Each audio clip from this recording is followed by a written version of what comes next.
Hollow, the silence isn't peaceful.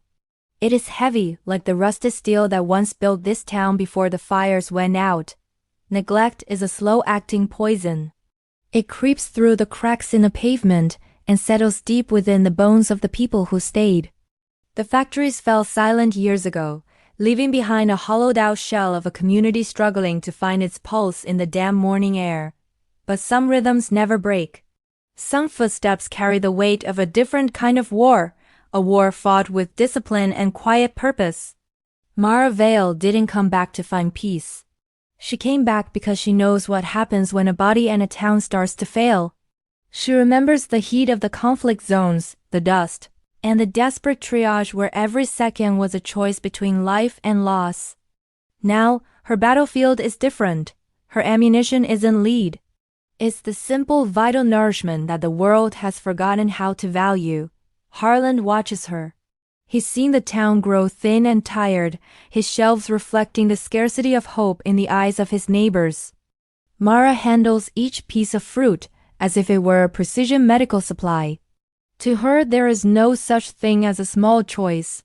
She moves through the narrow alleys like a ghost of the front lines, delivering hope in canvas bags to those who can no longer ask. A bag left for a widower, a crate for an elderly couple. It's a quiet campaign against the rising tide of neglect and illness, but at Lena Hart's house the air feels thinner. The dampness of the walls seems to mirror the exhaustion in Lena's sunken eyes. Young Owen lies on the couch, his energy drained by a world that offers calories but no real strength. He looks fragile under the blanket. Mara doesn't offer pity. She offers action. She washes the fruit with the same clinical focus she once used to clean a wound. Precision matters. The way we nourish ourselves is the foundation of our resilience. It is the first line of defense we often abandon. She hands a slice to Owen.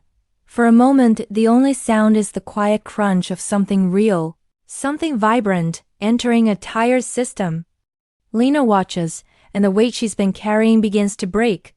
Sometimes, being seen is more powerful than being saved. Mara knows that one meal isn't a cure, it's a call to arms. A reminder that we are worth the effort of health. At the community center, the struggle is visible. The town's youth are running on empty, their bodies failing under the pressure of neglect. When a teenage girl collapses, the room freezes. But Mara's training takes over before the fear can even settle in the air. Checking the pulse, elevating the legs, giving water. It is a sequence she has performed 1,000 times in much darker places. She teaches them that strength isn't just about muscle. It's about what you feed the engine before the crisis hits. As evening falls, Mara retreats to her sparse apartment. The quiet is a luxury, but the work of a medic never truly ends. There is a peace in the preparation, in the belief that tomorrow can be slightly better than today if we start with the basics. A frantic knock breaks the silence. Harlan stands there, the urgency in his breath telling the story before he can speak the words. The mayor has collapsed. The town is looking for a leader, but they found a medic instead. The old anger flares, then settles into duty. She reaches for her coat. In Grey Hollow, the battle for health is just beginning, and Mara Vale is ready for the front lines once again. True strength is found in the simple choices we make every day. Like and subscribe to follow the journey of Grey Hollow's resilience. The sky over Grey Hollow hasn't cleared in weeks. The rain is a constant weight, washing over metal roofs and flooding the gutters. Streetlights flicker over oil-slick puddles, casting long, shivering shadows across the empty pavement. This town is drowning in more than just water. At the steps of the local clinic, the air is thick with desperation. Mara Vale arrives, pushing through a crowd that recognizes her only hope. Inside, the harsh fluorescent lights strip away any comfort. The narrow hallways are a frantic maze of nurses and the sound of crying children. In the corner room, the most powerful man in town looks the most fragile. Mayor Edwin Cross is gasping for air he can't seem to find. Dr. Selim looks up, his eyes telling a story of 100 nights without sleep. He sees Mara and for a moment the weight shifts. Mara doesn't waste time with formalities. She sees the sugary tea and processed pastries by the mayor's side and removes them without a word. The mayor reaches out, his hand trembling as he grabs her sleeve. Mara looks at him not with pity, but with a firm, demanding empathy. Walking back into the hall, the reality of Grey Hollow hits.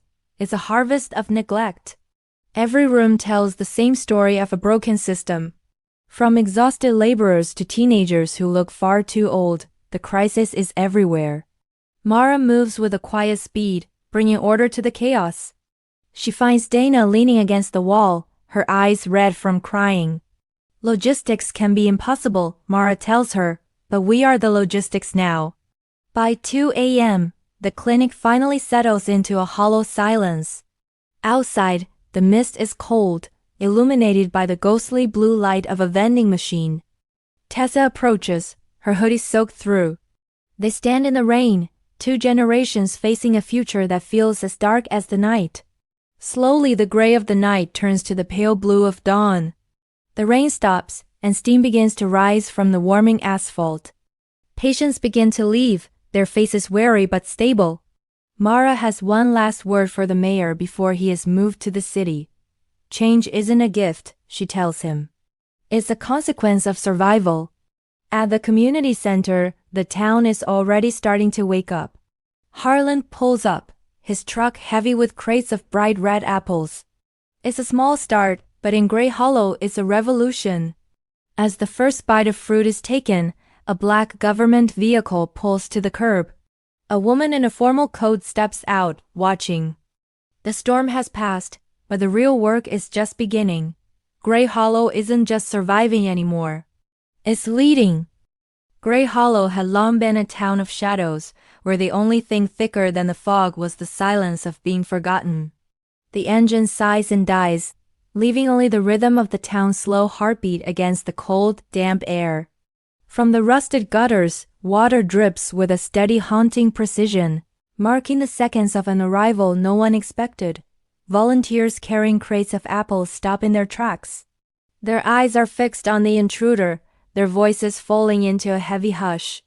First come the boots, polished to a mirror finish, stepping onto the cracked pavement with military authority. Colonel Helena Ward rises from the vehicle, her silver hair tied back severely, her blue eyes piercing through the mist like cold steel. Across the street, Mara Vale freezes. The combat medic's eyes sharpen, her jaw tightening as the ghosts of her past take shape. Ward crosses the road with a stride that demands space. The volunteers part like reeds in a storm, sensing the danger she brings. The air between them vibrates with years of unspoken resentment. Mara Vale, Ward says. Colonel, Mara replies, her voice like flint. In the background, Harlan and Tessa exchange worried whispers. They've heard stories of the Colonel, and none of them end well. Ward speaks of health risks and assessments, but Mara only sees the woman who signed away their lives for a budget line. Mara's voice cracks the air. She speaks of a fatal convoy ambush, of blood in the sand, and the choices that left them broken. A hard silence follows. Some wounds do not bleed when reopened, Mara says. Ward finally bows her head, admitting the weight of her choices. Mara turns her back, disappearing into the dim light of the community center, leaving the colonel alone in the fading afternoon. Inside, the mission begins. Mara moves with military efficiency, turning crates into workstations and volunteers into a cohesive unit. Then the door creaks. Ward enters, not with a command, but with heavy boxes of medical supplies, her medals hidden beneath a work coat. I'm here because this town was ignored too long, she tells the room. She rolls up her sleeves, ready to serve rather than lead. The center transforms into a clinic. Ward kneels to speak to children, her presence steadying the elders who have lived in fear. Golden shafts of sunlight pierce the dusty windows, casting a glow over the chaotic grace of a community healing itself. But the peace is shattered by a heavy thud. Harlan collapses, his crate of apples spilling across the floor like scattered grenades. In an instant, history vanishes. Mara and Ward rush to him, their hands moving in the synchronized dance of the battlefield. As thunder rolls outside, Mara feels for a pulse. Two souls, once divided by war, are now bound by the desperate rhythm of a single heart. In the quiet heart of Grey Hollow, life moved with a predictable, comforting rhythm. Every morning, the sun climbed over the weathered rooftops. Harland was the town's steady hand, a grocer who knew every face and every favorite apple. He was as sturdy as the oak trees. But strength is a fragile thing when ignored. On a Tuesday like any other, the rhythm of the town suddenly and violently broke. The sound of the collapse echoed through the aisles. 100 apples scattered like marbles across the floor, vibrant red against the worn wood. Mara was there in seconds. A veteran of 1,000 emergencies, her instincts took over before the dust had even settled. She didn't see a friend, she saw a patient. She commanded the room with a cold, necessary efficiency that kept the rising panic at bay. Tessa caught it all on her phone, the frantic pulse of a community in crisis. The shaky lens mirrored the uncertainty of Harlan's survival. Minutes felt like hours until the sirens wailed in the distance. The flashing red lights painted the store in colors of warning and hope. As the ambulance sped away, a heavy silence descended. Mara stood on the sidewalk, her hands still shaking from the adrenaline. Ward found her there. She didn't need to ask if Mara was okay. She knew the weight that Mara carried home every single night. Mara looked at her mentor and finally let the mask slip.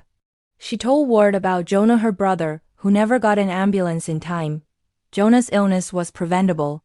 It was a slow thief that Mara watched steal him away because they didn't know how to stop it then.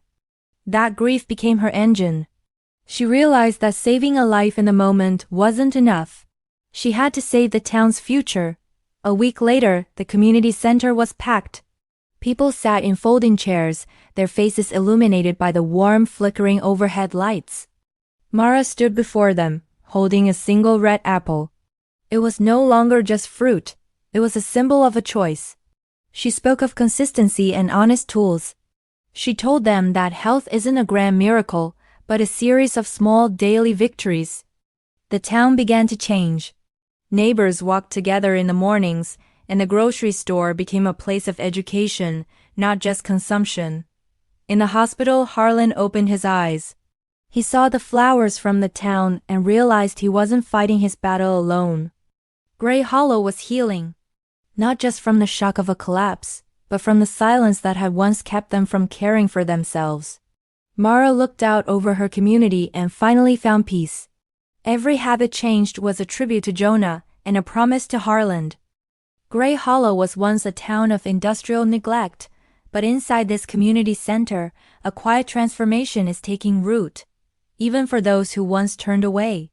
Mayor Edwin Cross stands at the threshold, weary and shadowed. The hospital tape on his hand is a stark reminder of his own fragility and the cost of his choices. Mara doesn't offer a warm welcome. Her focus remains on the people she serves, silencing the politician's attempt at reconciliation with a single, sharp look. As Cross walks through the room, he sees the human face of his policies. Warm oats for a child, and a shared laugh between a veteran and young Tessa. He stops by Ward, whose firm, unblinking gaze demands accountability. There is no room for empty promises here, only the quiet weight of the present moment. When Mara announces the walking group, the room freezes. The mayor raises his hand, a schoolboy seeking redemption in a room full of skeptics. Night falls, but the town's spirit is awake. Across Grey Hollow, habits are changing, alarm clocks are set, and walking shoes are pulled from the shadows. Alone at her table, Mara writes a photograph. The frame is finally upright, a symbol of a life and a mission being restored to their proper place. Ward enters with the truth, a convoy report that changes everything. In the heavy silence of the night, a shared burden is finally acknowledged between friends. 6 a.m. A blanket of fog covers the town as 30 souls gather. Among them is Cross, jogging badly, wheezing, but refusing to be left behind. The rhythmic beat of boots, sneakers, and strollers on damp pavement marks a new beginning. Hierarchies dissolve into the steady pace of community movement.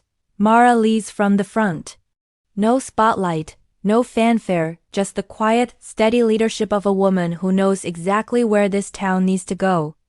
A phone call breaks the morning air, bringing the news they all prayed for. Harlan survived.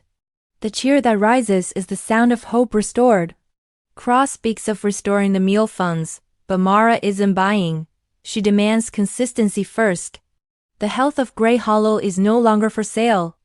When the cameras arrive, Mara steps back.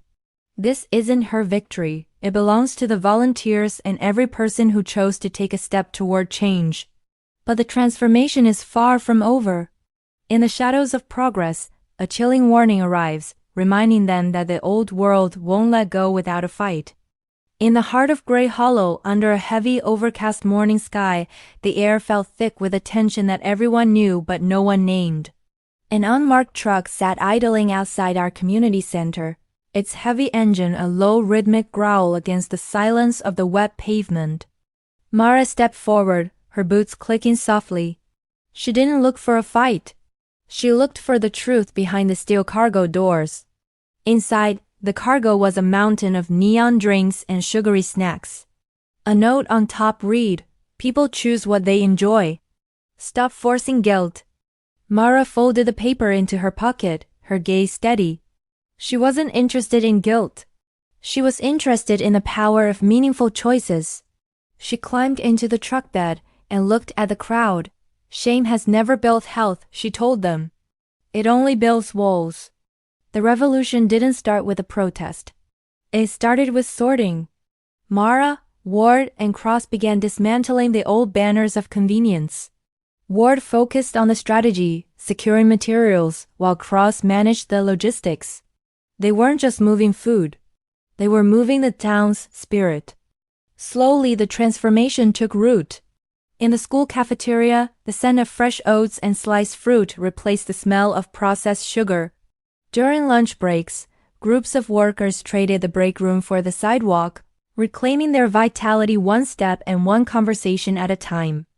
Corner stores began to change their face. Neon signs were replaced by baskets of deep greens and vibrant reds as fresh produce returned.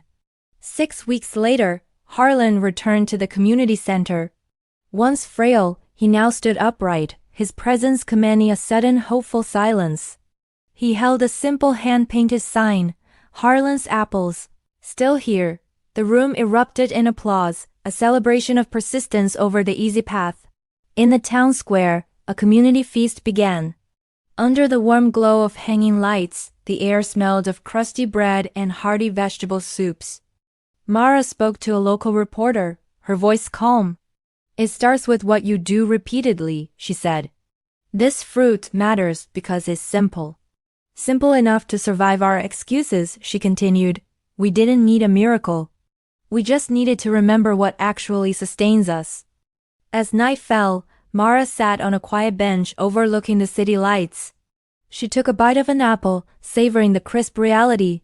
Tessa joined her, her camera finally resting. "Why the apples, Mara?" she asked. Mara handed her one, the skin cool in the night air. "Because most lives are saved quietly," Mara replied. "One choice at a time. It's not about perfection. It's about the next right thing."